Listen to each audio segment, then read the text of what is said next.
a client today ask me why I became a parent coach, and so I'm going to tell that story to you. If we haven't met before, my name is MegAnne and I'm a positive parenting coach. I teach parents how to stop yelling and start enjoying and connecting with their children. I do this through awareness work, through education work, and then holding spaces of support so that they can go out and practice this work. And today I was talking to a client and they asked me, MegAnne, go back to the beginning. Why did you even want to do this work? And very clearly I knew exactly why. 6 years ago, I was in the classroom, and that was my 14th year in this work of early childhood education. And I kept hearing this phrase spoken throughout the years: there's no manual to parenting. And I was on the other side of it. I had been given a manual, I had been given training, I had been given this education, and I saw that there was a huge gap, and I wanted to fill that gap.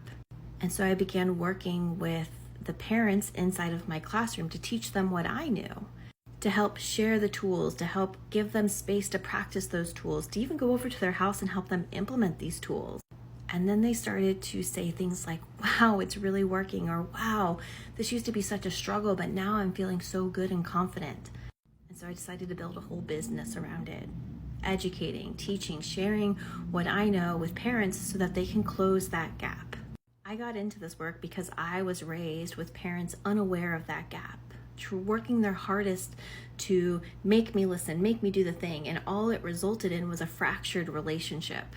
I even remember my grandpa asking me once, why do you think there's so many fractured families? And I said, because we don't know how to connect.